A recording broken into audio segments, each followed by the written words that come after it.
Bobi in Pika, dobra sta prijatelja. Prijateljstvo. Na topel poletni dan je pikapolonica Pika gledala skozi svoje okno. Naredila si bom zajtrk, je pomislila. Nato pa bom odšla na sprehod po tako lepo dišečem travniku. Sabo je na sprehod vzela svoj voziček. Mogoče bom našla kaj zanimivega in lahko uporabim voziček, da to odpeljem domov, si je mislila. Ojoj, je vzkliknila Pika. To je čudovita češnja, pravi zaklad. To bo čudovito kosilo. Poskušala je dvigniti češnjo na voziček, vendar je bila pretežka. Čeprav se je tako zelo trudila in ni mogla dvigniti.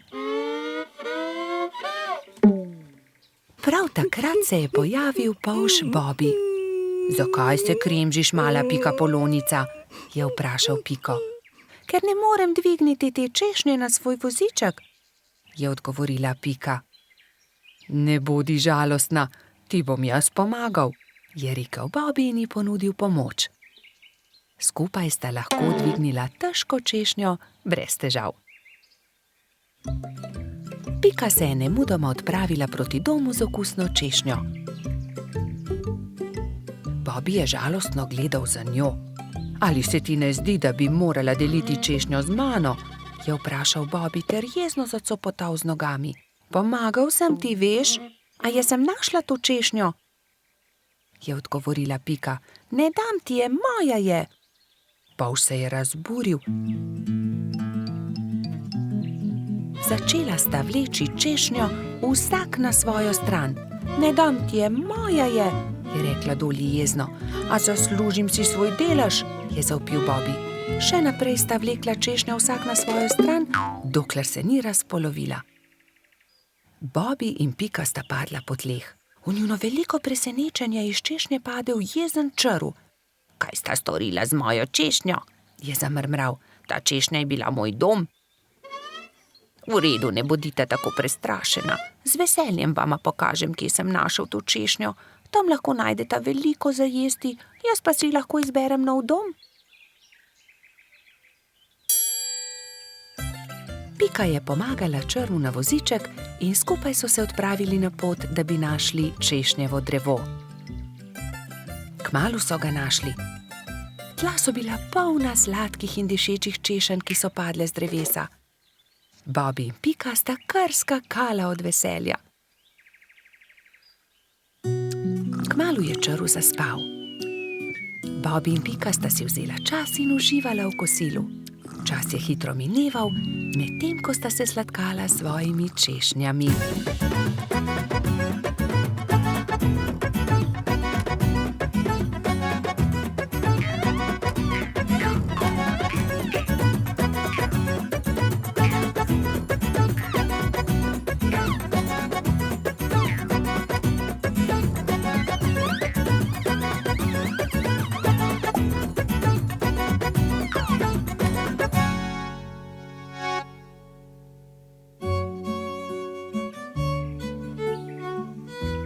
Bilo je že kar pozno, ko sta se odpravila domov. S seboj sta na vozičku vzela dve češnji, eno za Piko in eno za Bobija. Sonce je zahajalo, ko sta dosegla Bobijev dom. Z vozička sta vzela eno češnjo ter se poslovila. Bobi je dolgo mahal Piki skozi okno svoje hiške. Bobi je zelo hitro zaspal, saj je imel zanimiv dan. V svojih sanjah je poskakoval naokoli med češnjami s Piko in jedla sta češnje, dokler nista bila njuna trebuščka popolnoma polna. Pika je kmalu prišla domov. Od takrat sta Bobi in Pika neločljiva, dobra prijatelja. Bobi in Pika, dobra sta prijatelja.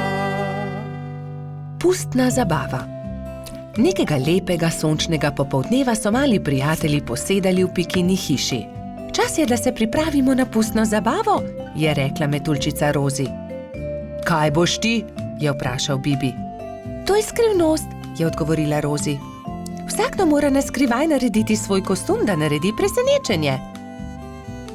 Seveda, hitro domov, začnimo z delom, samo še 3 dni je do zabave, je rekel Baltazar. Bibi se je kmalu odločil, da bo goba. Iz bele rjuhe je sešil plašč, gobin klobuk pa je naredil iz rdeče sklede. Nanjo je narisal veliko belih pik. Pika je delala kostum cveta. Iz zelenega papirja je izrezala liste in te je zašila na zeleno odejo. To je bil plašč. Trod Baltazar in čebelica Dora sta se pripravljala skupaj.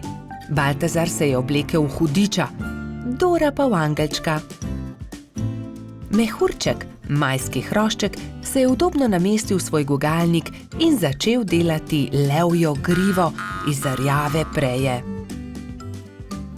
Zadnji večer je v vseh hiškah dolgo gorela luč. Vsakdo je delal svoj kostum in se pripravljal na jutrišnjo zabavo. Končno je prišel veliki dan. Gozdni stanovalci so določili, da bo zabava v hiši hrošča rogača.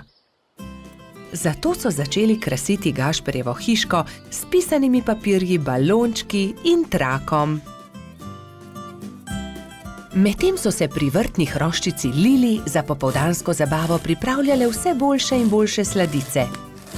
Pika, Skokica in koleratski hrošč Edi so tudi pomagali Lili. Končno je prišlo popoldne in vsakdo je lahko oblekel svoj kostum. Domačin Gašper se je oblekel v igralno kocko. Vznemirjen je čakal goste. Najprej sta prišla Pika in Bibi v kostumu gobe in cveta. Kmalu je prišel tudi hudič Baltazar, angelček Dora in prispela je tudi Rozi v kostumu raka. Kot kaktus je prišla kobilica Skokica, mehurček kot lev, Edi oblečen kot kuhar, Lili v grozdjem kostumu. Na njeni obleki je viselo veliko vijoličastih balonov. Kresnička se je oblekla v svinčnik, bolha v meduzo, polž žiga v vojaka, mala mravljica pa kot palačinka.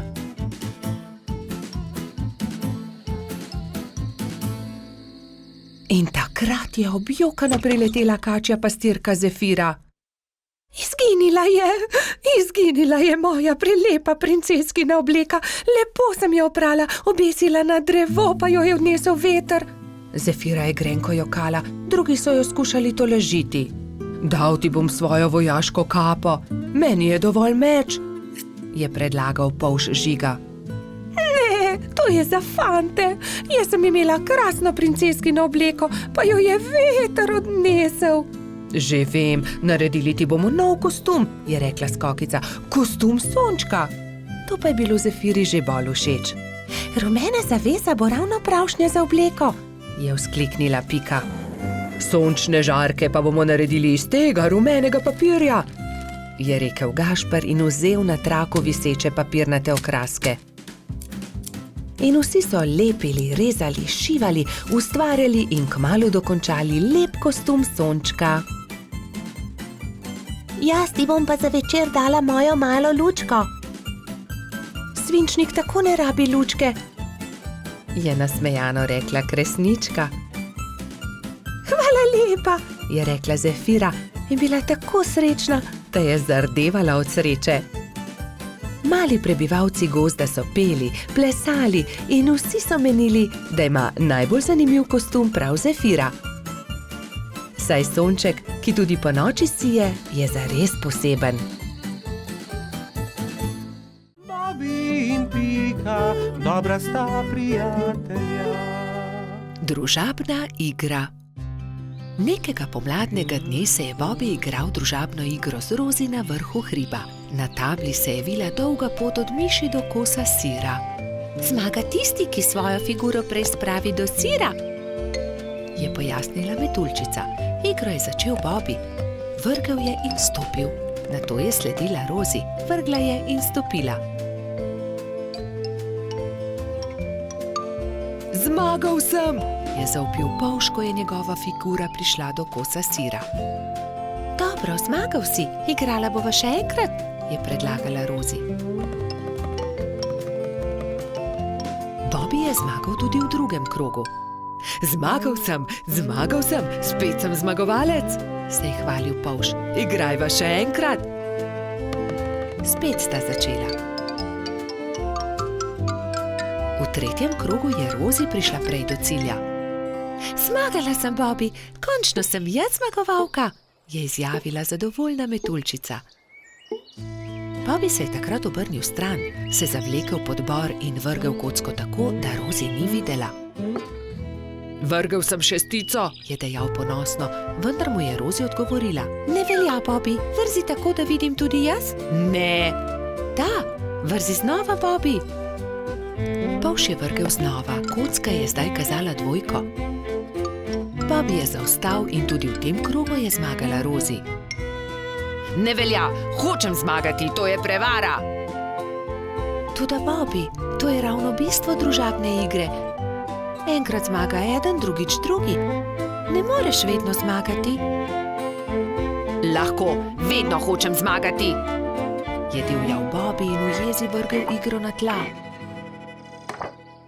Dobro, potem igraj sam, se je oglasila metuljčica in pustila polža pri stenski sliki.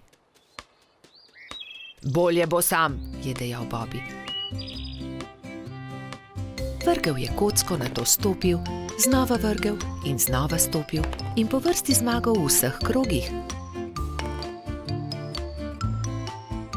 Vendar se je hitro naveličal igre. Poleg sebe je posadil svojega medvedka, vendar medvedek ni bil vznemirljiv nasprotnik. Končno se je Bobby odpravil poiskat Rozi. Ni dobro igrati sam, si je mislil žalostno.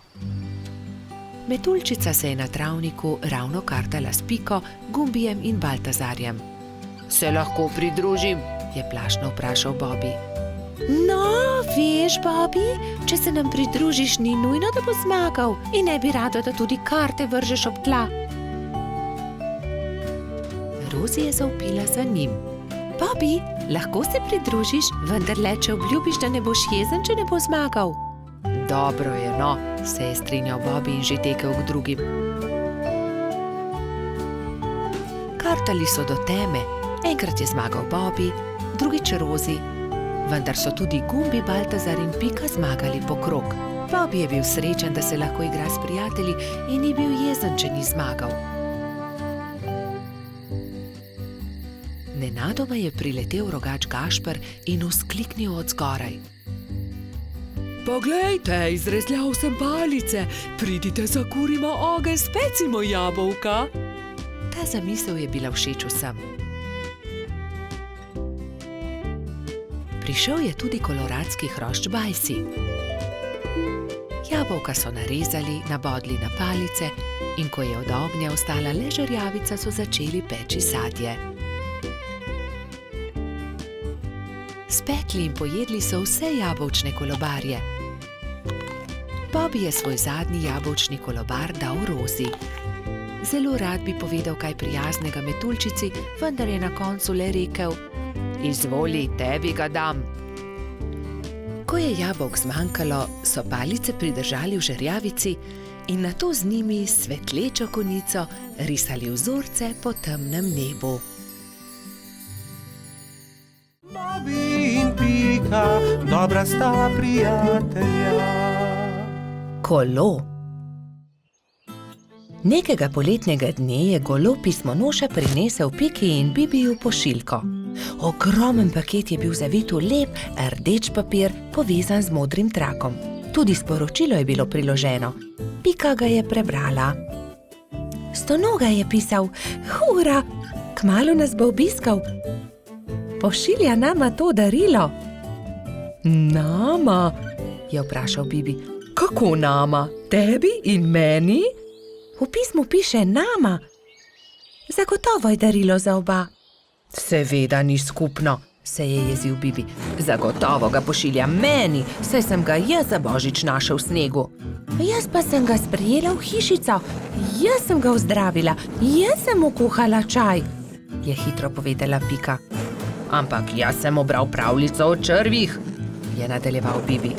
Bibi in Pika sta začela vsak sebi vleči rdeč darilni paket. Rdeč papir ni dolgo zdržal, kmalu se je strgal na eni in drugi strani. Za papirjem se je pokazalo kolo. Kolo, je vzkliknil Bibi. Zame bo ravno pravšnje. Zame bo bolj primerno, je povedala Pika.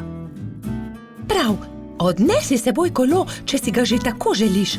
Pametnejši popusti, osel pa se muči. Jaz sem pametna, ti si pa osel.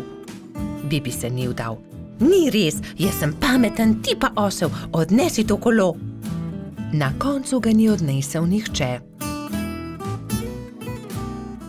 Jezno sta odšla in pustila na pol odvito kolo na travniku.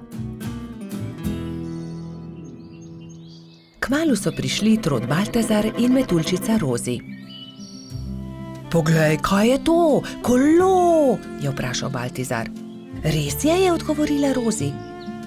Tudi sporočilo je. Bibiju in Piki od stonoge. Odnesimo ga, je predlagal Baltazar. Dvignili so ga, da je ves darilni papir padel z njega in se smejali. Poglej, to je kolo za dva lahko sedita gor. Poskusiva, je rekel Baltazar.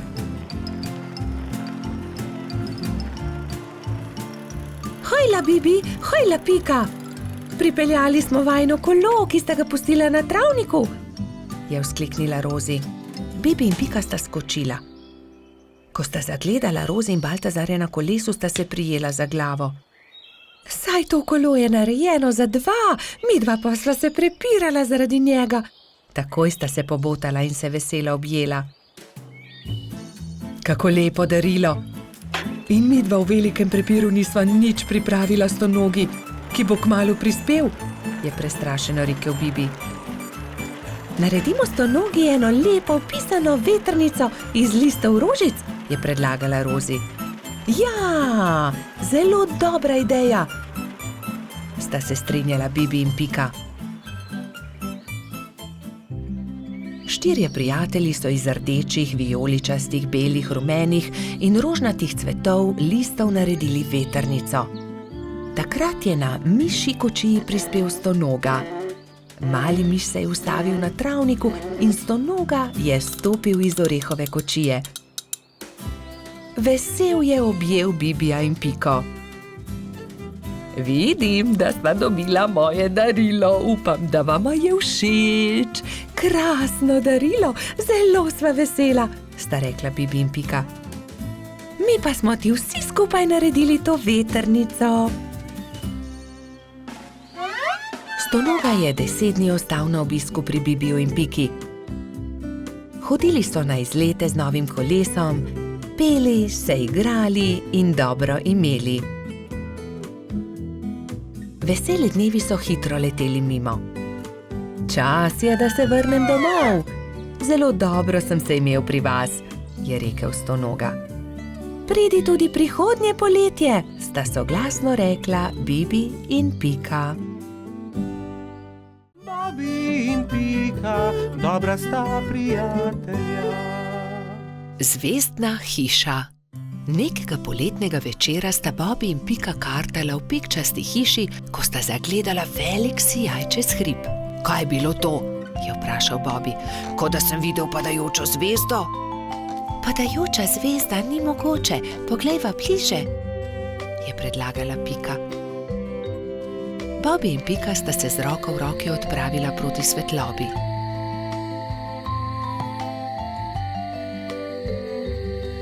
Poglej, Bobi, tam!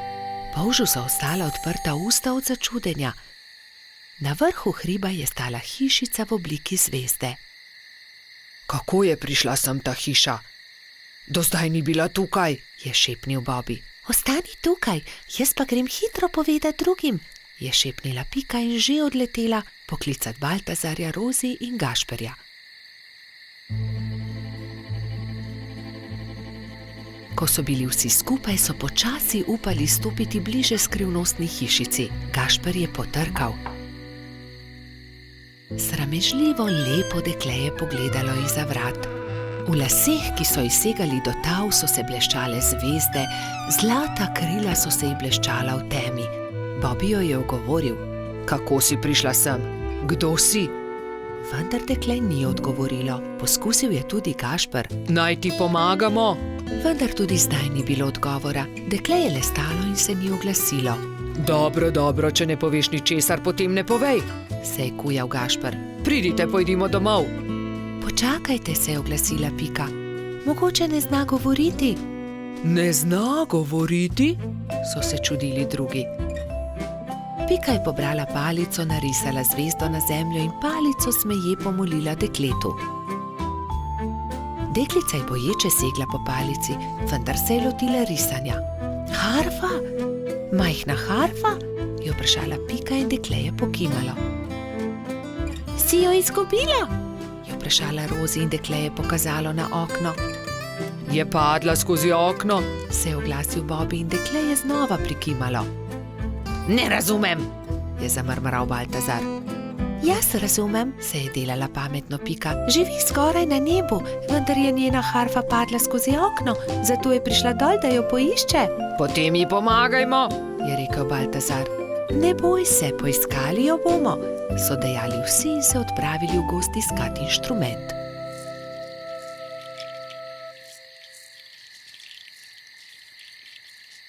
Nikjer je ni, je žalostno dejal Bobby. Pogledal sem vsak grm. Tudi jaz je ne najdem, čeprav smo pogledali vse povsod, se je jezil tudi Baltazar. Pogledala bom tudi skoraj na višini, je dejala Rozi, razprla krila in odletela gor. Tu je, našla sem jo, je po dolgem času zavpila metuljčica. Iz gnezda kanarčkov je dvignila majhno zlato harfo.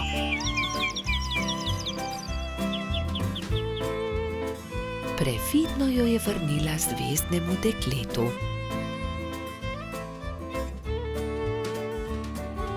Dekle je odšlo v hišo in zaklenilo vrata. Iz las je vzela drobno svetlečo zvezdo in jo dala Rozi. Meni jo daš? Je presenečeno vprašala metuljčica in zvezdno dekle je pokimalo. Stopila je k oknu in podrgnila harfo.